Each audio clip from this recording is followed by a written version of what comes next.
more permanent early voter list? Well, we've got the very latest on the bill that's getting closer to becoming law and sparking debate over voter integrity versus voter suppression.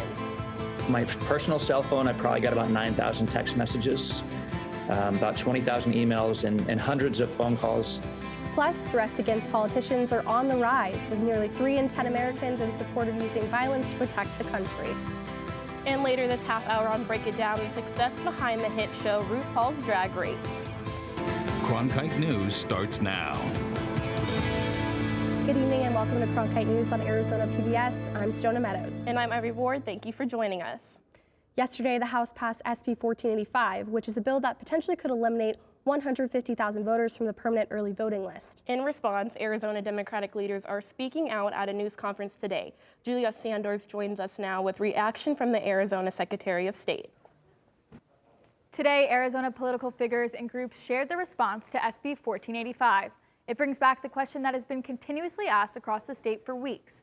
Are these bills protecting election integrity or allowing voter suppression? After the passage of SB 1485 in the House, Arizona Democratic leaders are hoping for the bill to die when the latest version goes back to the Senate or be vetoed by Governor Ducey. Arizona Secretary of State Katie Hobbs and House Minority Leader Representative Reginald Bolding joined End Citizens United Let America Vote Action Fund President Tiffany Muller for a press conference to discuss the bill and further actions. And we are here today because dark money groups and corporate special interests working with Republicans in Arizona are attempting to put restrictions and barriers to voting in place that will disproportionately impact people of color.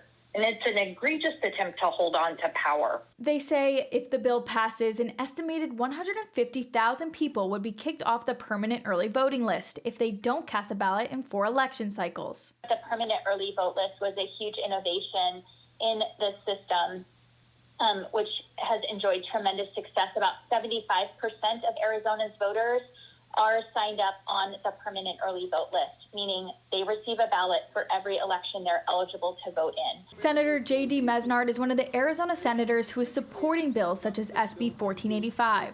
At a news conference earlier this week, Mesnard said that there are concerns about election integrity, and ignoring voters on either side could be seen as voter suppression. Representative Bolding says that these bills are aimed towards Democrat voters. And what we know that it will directly impact our seniors, it will impact our independent voters, Native Americans, Black, brown, and low-income people from having this option. Quite frankly, what you can see is many of these bills have been akin to the Jim Crow type era. In the 2020 election, End Citizens United data shows more than 2.4 million Arizonans voted early in person or by mail, and they had a record voter turnout rate with about 80%. In the studio, Julia Sandor, Cronkite News. After declaring a state of emergency in response of the surge in migrants at the border, the governor visited the U.S.-Mexico border today. He met with local officials in Yuma to discuss border security. The governor will also be dispatching National Guard troops to the southern border. It's no secret that we live in a polarized time, from social media to talk radio and cable, right up to the riot that took place at the U.S. Capitol on January 6th. If you're thinking it feels worse than it's ever been, you may be right, as Jake Holter reports from our Washington bureau. When mobs stormed the Capitol on January 6th, Arizona resident Jacob Chansley, better known as the QAnon shaman, left a note behind for Vice President Mike Pence. We love you guys. We love the cops. It's only a matter of time. Justice is coming. Prosecutors say that note was a threat. If it was, Chansley is far from alone. U.S. Capitol Police say there were 8,613 credible threats against members of Congress last year. In just the first 3 months of this year, there were 4,500 threats, already more than all of 2017 and on pace to double last year's total. Thomas Mann of the Brookings Institute blames the increase on partisan demonization of the other side. It sort of legitimizes the most extreme behavior that individual citizens might take. The hostility is not just directed at Congress. Threats are being felt at the state level as well. Anger over the 2020 elections brought protesters to the home of Arizona Secretary of State Katie Hobbs, who had to be under a security detail for a time. She said it was hardest on her family and staff. I'm not going to say that any elected official signs up for this when they run for office, because I think it's terrible that we're at that point. But certainly the people that work in my office, the people that work in other election offices are public servants, and they didn't sign up for this. When State Senator Paul Boyer was the lone Republican to vote against arresting Maricopa County supervisors if they failed to turn over subpoenaed election materials, the angry response briefly drove him from his home. Yeah, I mean, my assistant told me just here at the Capitol, I received over 5,600 voicemails just on the vote of contempt alone. My personal cell phone, I probably got about 9,000 text messages, about 20,000 emails, and hundreds of phone calls that I'd missed on my own personal cell phone. The anger does not come as a surprise to Daniel Cox of the Survey Center on American Life. A recent center survey said nearly 3 in 10 Americans agreed with the statement, quote, "If elected leaders will not protect America, the people must do it themselves, even if it requires taking violent actions." And thousands did take violent action on January 6th when mobs stormed the Capitol as Congress was inside certifying the election of President Joe Biden.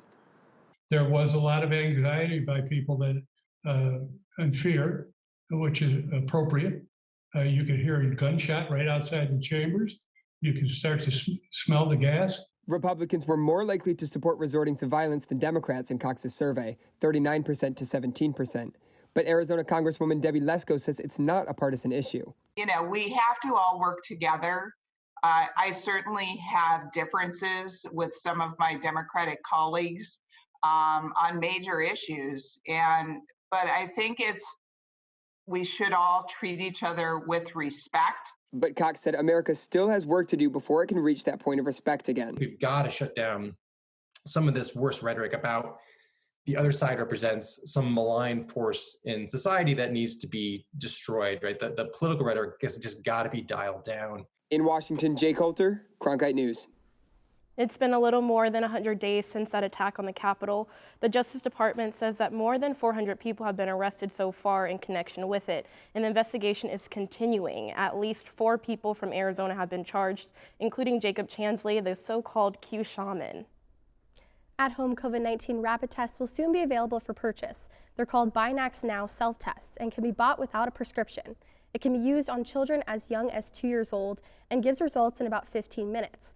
At first, the tests will only be sold at CVS, Walgreens, and Walmart. You can buy the Binax Now self-test in 2-count packs for $24. They should be available in the next few days. You may have noticed some more flowers blooming and a bit more wind outside, which means allergy season is back in full swing. But this year, people are finding it difficult to treat allergies because of the pandemic. Cronkite News reporter Tina Giuliano explains why. Tina? That's right. Allergy season is definitely blooming. I've had a runny nose here and there myself, and this is a big problem because this year allergy symptoms are very similar to COVID symptoms. So it's been challenging for many of us to know the difference, and even more challenging for some to get seen at a doctor's office because of all the safety measures in place. Experts from the Mayo Clinic say it's time to see an allergist if the over-the-counter medicines are not working or if your symptoms are triggering lower respiratory issues. But it gets difficult to get through the doors of a doctor's office if you have these symptoms. For the offices, the priority is mitigating the spread of COVID-19. Given the amount of overlap, I would say the majority of clinics, allergy offices are being, playing it safe and trying to either push more towards the telemedicine or have testing done when we're dealing with this crossover. Experts also say to pay attention to the amount of time you've been sneezing or coughing. COVID symptoms appear a bit more sudden than allergies, and they can include chills and body aches, whereas allergies tend to cause more watery eyes and runny noses. The pollen count, precipitation, and general weather are also a big factor. If you're feeling any of these symptoms, the best thing to do is to contact your medical provider and see if you can see an allergist or get tested for COVID too, just to be safe. In the broadcast center, Tina Giuliano, Cronkite News. Taking a look outside now from our downtown studios, those winds that Tina just talked about are cranking up today. And with the dry conditions, a red flag warning is in effect for most of the state. Faith Abercrombie is standing by with more on that and what we can expect for the rest of the week. Faith? Yes, there is a red flag warning. Basically what this means is strong wind today and possible fire danger. But as we take a look at this wind, we'll kind of hang around that 20-mile-per-hour zone. But as we go into later in tonight and the rest of the week, that wind should start to calm down. With this wind today comes some heat. Our high temperature here in Phoenix is about 90 degrees. As you can see, central Arizona is kind of following along with those 89 and 90-degree temperatures. Now tonight around 6 p.m., still pretty windy, around 20-mile-per-hour winds. But around 7 p.m. and 8 p.m., that red flag warning should start to expire. And as you can see later into the night around 10 p.m., we'll drop down to 10-mile-per-hour winds. Now going into tomorrow's sunshine and beautiful clear day, it'll be 82 degrees, sunny and clear, and this will set the tone for the rest of our weekend. It'll be 85 on Friday, 92 on Saturday. And as we go into next week, we might see a little bit of precipitation. We have dropping 70-degree temperatures, but those temperatures will hike back up to the 80s and 90s by Wednesday and Thursday. Well, that is your 8-day forecast for Cronkite weather. I'm Faith Abercrombie. Hi, I'm Gareth Kwok, and after the break, I'll have your Cronkite Sports Report, including what sport has seen participation skyrocket during the pandemic. The answer when Cronkite News returns.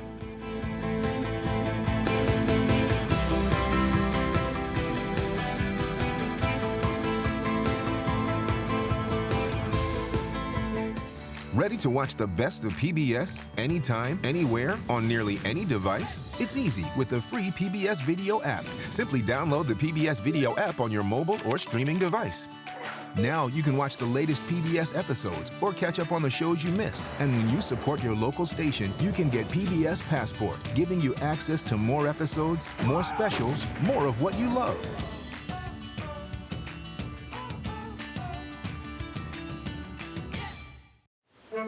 Every day I wake up, my first thought is, how can I serve this community?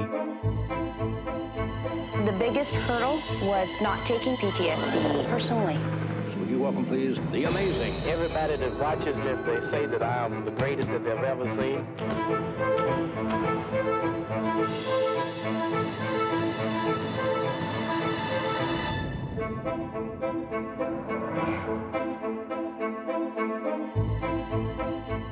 Take a journey with Arizona PBS. Join us every Sunday afternoon for Destination Drama.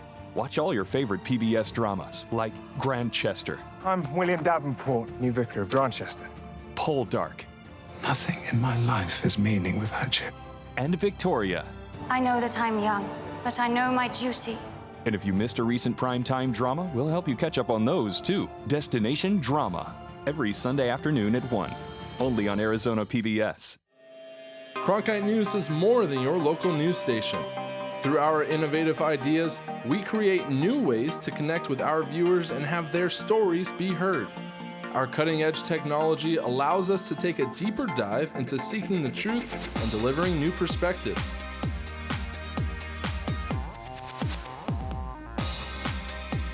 Stay up to date on top Arizona stories anytime on TikTok, Twitter, and Facebook at Cronkite News.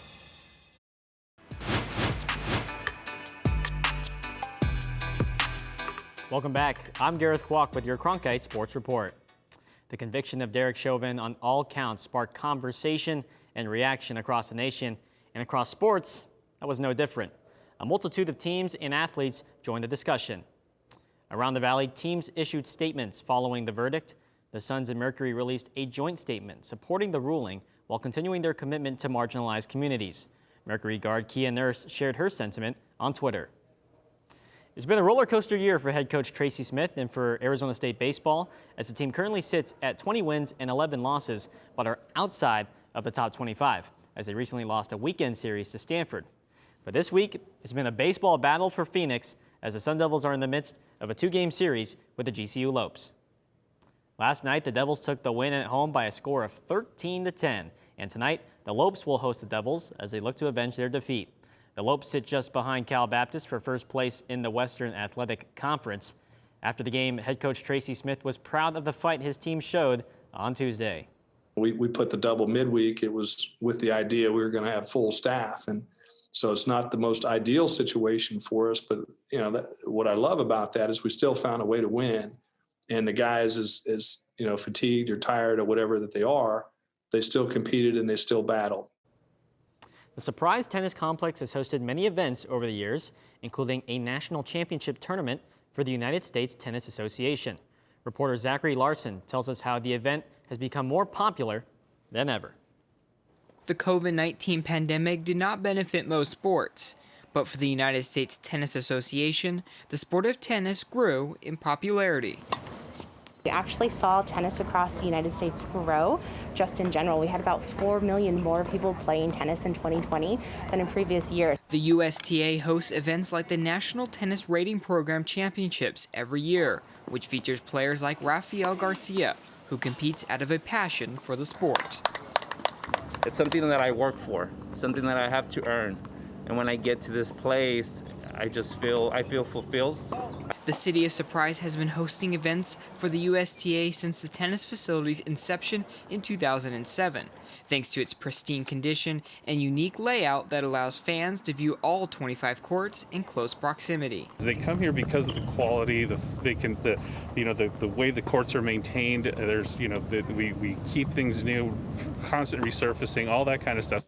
Whether you're from Texas or from right here in Arizona, the NTRP National Championships feature many different age groups and skill levels from across the country. Each of the 17 sections got a certain number of players to endorse to send on, and so these folks fought their way out through all the local play and everything to get here.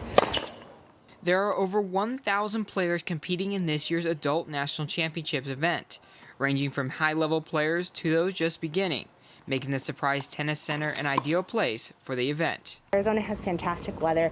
This is probably one of our favorite facilities to run out of. Just the fact that they have 25 lit courts makes it super great. All these different levels are playing at this one event, whereas most tournaments are just one level. The city hopes to continue hosting local schools and USTA events as the sport of tennis continues to grow. In Surprise, Zachary Larson, Cronkite News. That does it for today's Cronkite Sports Report. Back to you, Sedona and Ivory. Thanks, Gareth. That's it for Cronkite News tonight. Thank you for joining us. For top Arizona stories anytime, go to cronkitenews.azpbs.org. The TV